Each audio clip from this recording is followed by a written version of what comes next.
Pigihiling na magiging Year of Hope ang papaabuto na taong 2023. Alagad para sa mga Bicolano, naghatod na nin paglaom ang mga istoryang nagwalat nin adal asin inspirasyon ang taong 2022. Balikan niya to ang man iba-ibang kabtang asin istorya sa espesyal na report na ini.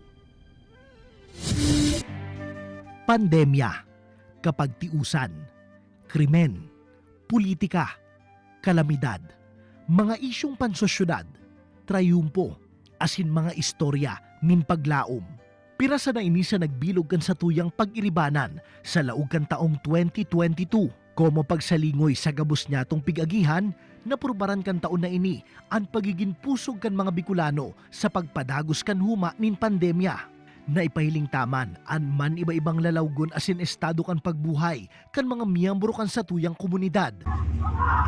Sabay-sabay niya tong pigatubang an man iba-ibang angat asin laban kontra kriminalidad. Karahasan sa mga kababaihan asin kaakian. Wala tuong operasyon kontra droga asin ang kontrobersyal na panaabuso sa satuyang mga paratukdo. Pirang mga bistadong lokal na politiko asin personalidad man ang namaaram na sa kinaban sa taong ini. Nasukol man ang pagiging uragon kan mga Bicolano sa pag-agi kan man iba-ibang kalamidad siring kan bagyo na naging kausa nin mahiwasang landslide asin pagbaha sa man iba-ibang probinsya. Dugang pa ang pigdarang peligro asin angat kan pagtuga kan bulkang Bulusan sa Sorsogon kan bulan nin Hunyo asin ang huma kan bulkang Mayon sa Albay kan bulan nin Oktubre.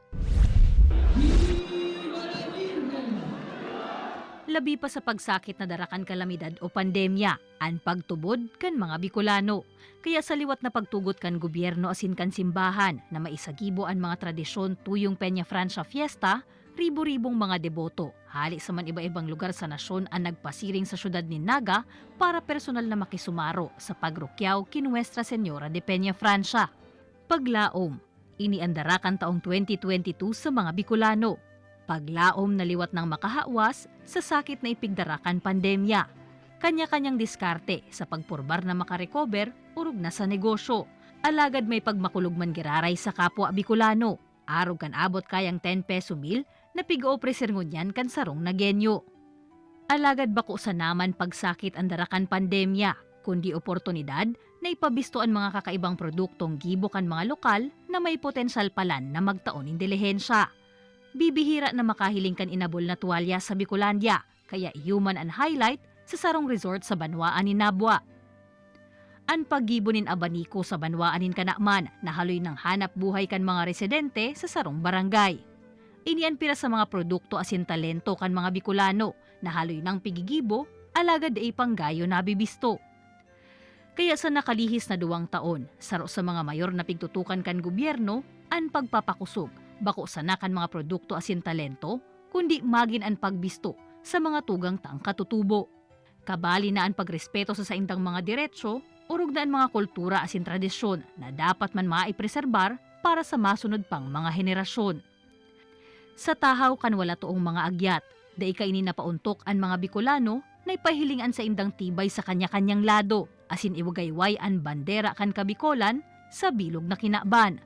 Mapasportsman iyan, animation, akademya o pagkrear nin mga kakaibang produkto asin kakanon.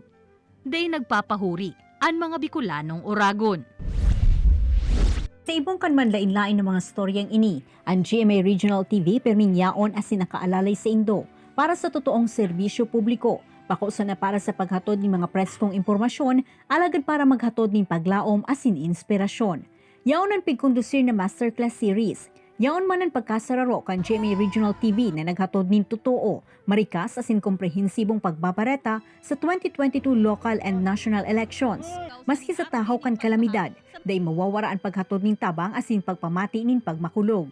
Sunod-sunod man ang naging trayumpo kan Regional TV, yaon ang multi-platform events and specials, ang National Collegiate Athletic Association o NCAA, an award-winning na Limitless, a musical trilogy na pigbidahan ni Limitless star Julian San Jose na nagpuli ni Silver World Medal sa 2022 New York Festival TV and Film Awards.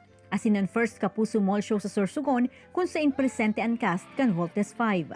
Sa taon na ini mas pinahewas man kan GMA Regional TV ang pagbabareta sa paagi kan paglunsar kan GMA Regional TV produced program na Balitang Southern Tagalog, One North Central Luzon, Hasa sa pinagsararoan gabo sa GMA Integrated News sa katuyuhang mas mapakusog, mas mapahewas asin gibuhong mas makabuluhan ang programa Como Parte kan kampanyang Local News Matters.